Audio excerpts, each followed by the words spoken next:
বাঁকুড়ায় ফের বিজেপি প্রার্থী হয়েছেন সুভাষ সরকার, যার জেরে সুভাষের বিরুদ্ধে ক্ষোভ অব্যাহত দলের একাংশের।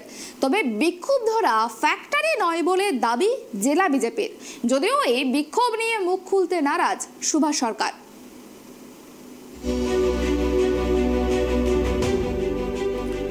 দলীয় দ্বন্দ্বে বেকায়দায় বিজেপি সাংসদ সুভাষ সরকার।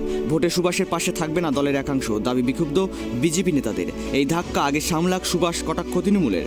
গোষ্ঠীদ্বন্দ্বে বেকায়দায় বাঁকুড়া লোকসভা কেন্দ্রের বিজেপি প্রার্থী সুভাষ সরকার। গত প্রায় এক বছর ধরে বাঁকুড়ায় দলের একটা অংশ সুভাষের বিরুদ্ধে সরব হয়েছে। দলের কাছে সুভাষ যাতে টিকিট না পায় সেই আবেদনও করেছিলেন বিজেপির বিক্ষুব্ধরা। তবে সুভাষ সরকারের ওপর ফের আস্থা রেখে দ্বিতীয়বার নির্বাচনে লড়াই করার সুযোগ এনে দিয়েছে বিজেপি শীর্ষ নেতৃত্ব, কিন্তু তাতেও দ্বন্দ্ব কমেনি। বিজেপির বিক্ষুব্ধদের হুঁশিয়ারি, ভোটে সুভাষ সরকারের পাশে থাকবে না বিজেপি কর্মীদের একটা অংশ, আর তাতেই ঘরের চাপে বেশ বেকায়দায় বিজেপি সাংসদ। যদিও এই বিষয়ে সুভাষ সরকার কোনো প্রতিক্রিয়া দেননি, একেবারে ক্যামেরার সামনে সাইলেন্ট মুডে রইলেন। তৃণমূলের দাবি, মানুষকে পরিষেবা না দিলে ঘরে বাইরে এই ক্ষোভের মুখে পড়তেই হবে। সুভাষের সেই অবস্থাই হয়েছে। 2019 লোকসভা নির্বাচনের পর থেকে বাঁকুড়া লোকসভা এলাকায় কোনো কাজ করেননি বিজেপি সাংসদ তথা কেন্দ্রীয় শিক্ষা প্রতিমন্ত্রী সুভাষ সরকার, এমন দাবি করেছেন বিজেপির বিক্ষুব্ধরা। দাবি, পরে এবার সুভাষকে আরও চাপে ফেলল বিক্ষুব্ধরা। প্রায় এক বছর ধরে বাঁকুড়ার লোকসভার বিজেপি সাংসদের বিরুদ্ধে বিভিন্ন ইস্যু নিয়ে বিক্ষোভে ফেটে পড়েছেন বিজেপির কর্মী সমর্থকেরাই। এর আগে কেন্দ্রীয় মন্ত্রীকে দলীয় কার্যালয়ে তালাবন্দি করে রাখা হয়। এমনকি বাঁকুড়ার বিভিন্ন প্রান্তে বিজেপির বিক্ষুব্ধরা রাস্তায় নেমে আন্দোলনও দেখিয়েছিলেন। প্রকাশ্যে সুভাষের ছবিতে জুতো পেটা করে কালি লেপেও বিক্ষোভ দেখিয়েছেন তারা। সেই বিক্ষুব্ধদের এবার হুঁশিয়ারি, আসন্ন নির্বাচনে সুভাষের পাশে থাকবে না বিজেপি কর্মীদের একটা বড় অংশ। লড়াই তো আমরা মোদিজিকে যথেষ্ট ভালোবাসি, ভারতীয় জনতা পার্টিকে ভালোবাসি। আমরা আমাদের চিঠির উত্তরের মাধ্যমে অনেক কিছু জানিয়েছি রাজ্য কেন্দ্র নেতৃত্বকে, কিন্তু আগামী দিন যদি টিকিট উনি পেয়েছেন, উনি টিকিট পেয়ে এবার ভোট রণকৌশল করুন। যে ভোট ব্যাংকে জিতেছে তার থেকে বেশি জিততেও, এটা ওনার কাছে আশাবাদী, কিন্তু আমাদের কাছে আমরা সেই আশাবাদী নয় যে উনি জিততে পারবেন। আপনারা ময়দানে নামবেন সুভাষ সরকারের? আমরা ময়দানে সুভাষ সরকারের হয়েও নামবো না। আমরা ভোট কারিগর, আমরা আমাদের আরো রণকৌশল যেটা হবে সেটা আমরা আপনাকে 7 দিন পর জানাবো। তাহলে কি আপনারা বিরোধীদের সঙ্গে? আমরা বিরোধীদের সঙ্গেও নয়। বিরোধীদের সঙ্গে কেন? আজ বিগত 15-12 বছর আমরা বিরোধীদের সাথে লড়াই করেছি চোখে চোখ রেখে। উনি আজ তৃণমূল পঞ্চায়েতে তৃণমূল নেতার সাথে দেখা করতে যাচ্ছেন, যে জায়গায় সন্দেশখালীতে আমাদের এত বড় কাণ্ড ঘটছে, একজন কেন্দ্রীয় মন্ত্রী ওখানে গিয়ে পৌঁছতে পারেননি। তিনি একজন তৃণমূলের পঞ্চায়েতে অ্যাম্বুলেন্স দিবার নাম করে উনি দেখা করতে যে চা খাচ্ছেন, এটা আমাদের বুকে ব্যথা হয়নি না? আমাদের কর্মীদের মনে আঘাত হয়নি?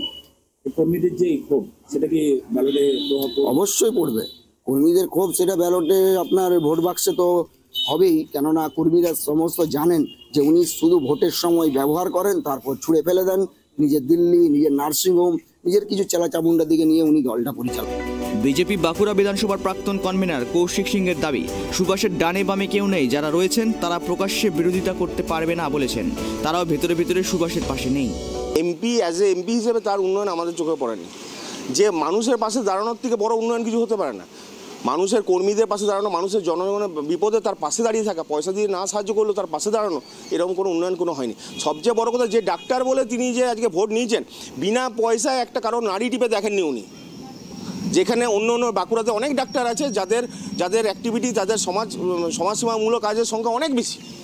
উনি আজকে একটা কোনো বলতে পারবেন না যে কোনো একটা জায়গায় কোনো একটা ফ্রি ক্যাম্প করেছেন, কোনো জায়গাতে কোনো বিনা পয়সা কারো চিকিৎসা করেছেন। সুভাষবাবুর বিরুদ্ধে একটা অংশ, বিশেষ করে করোনাকালে তো উনার তো যে নার্সিংহোমের তো ইনকাম তো মানে লাফিয়ে বেড়েছে। সুভাষবাবুর বিরুদ্ধে দলের এক বড় একটা অংশ আন্দোলন করছে। একদিকে ঘরের লড়াই, আবার বাইরেও বহু তিনি কাজ করেননি। তাহলে এই ঘরে বাইরের লড়াই কি কঠিন সুভাষবাবু? ওনার মুখমণ্ডলে দেখলে, মুখের দিকে তাকালেই বোঝা যাবে যে উনি যথেষ্ট চাপের মধ্যেই আছেন। দলের কর্মীরা কি পাশে নেই? 80% লোক ওনার পাশে নেই। দলের যারা ওনার সাথে এখন ফটো তুলছেন তারাই ওনার পাশে নেই। সুভাষবাবু খুব চাপে আছেন নিশ্চয়ই। আপনি ওনার বডি ল্যাঙ্গুয়েজ দেখলে বুঝতে পারবেন যে উনি চাপে আছেন। যদিও লড়াই কঠিন তা মানতে নারাজ বিজেপির অন্দরের সুভাষ অনুগামীরা। প্রার্থী হিসেবে নাম ঘোষণা হতেই সুভাষ অনুগামীরা নেমে পড়েছেন প্রচারে। দেওয়াল লিখনের পাশাপাশি শুরু হয়েছে এলাকার ঘুরে ঘুরে প্রচার। 1,74,000 ভোটে জয়লাভ করেছিলাম। এবারও ভারতীয় জনতা পার্টি তার উপরই আস্থা রেখেছে। ভারতীয় জনতা পার্টি বাঁকুড়া লোকসভায় ডাক্তার সুভাষ সরকারকে টিকিট দিয়েছে। আমরা যথেষ্ট খুশি। আমরা মনে হয় যে যোগ্য মানুষকেই যোগ্য জায়গায় ভারতীয় জনতা পার্টি রেখেছে। তাকে সামনে রেখে এবারও আমরা প্রায় 2 লক্ষ ভোটে জয়লাভ করব। লড়াইয়ের মূল ইস্যু কি হতে যাচ্ছে? লড়াইয়ের মূল ইস্যু তৃণমূলের দুর্নীতি। কোন দিকে দেখবো? যেদিকে তাকাবেন সেই দিকেই দুর্নীতি। রাস্তার পিচ নেই, ঘর নেই, মানুষের ডাস্টবিন নেই, সব দিকে তৃণমূলের দুর্নীতি আছে। একদিকে দুর্নীতি, একদিকে মোদিজির উন্নয়ন। লড়াইটা কাদের সঙ্গে? লড়াইটা অবশ্যই দুর্নীতির সাথে। সুষ্ঠুভাবে মানুষকে জীবনযাপনের জন্য এই লড়াই।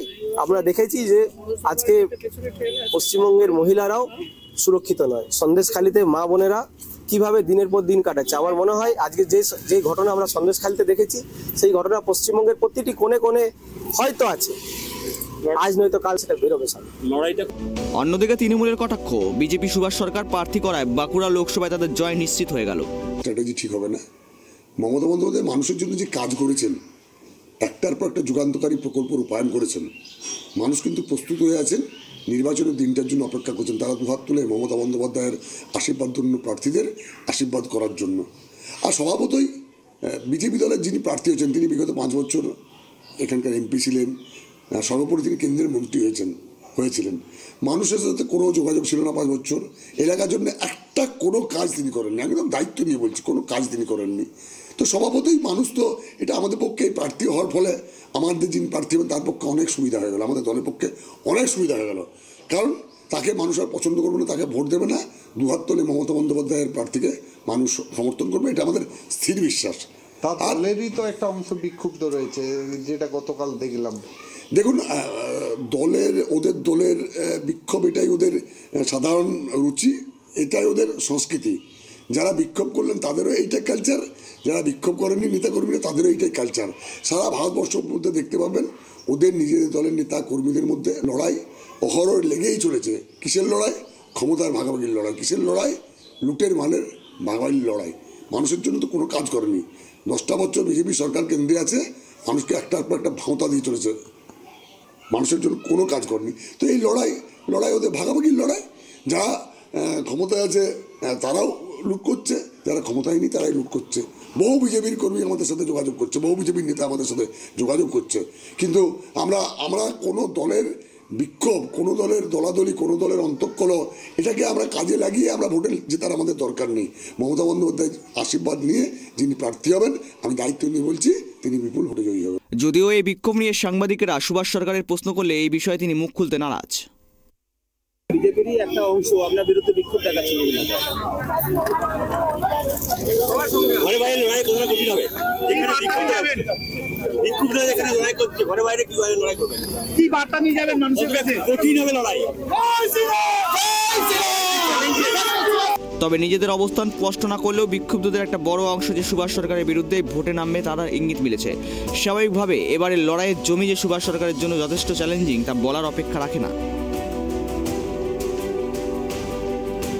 বাঁকুড়া থেকে Sidhu mandi report, right TV Bangla.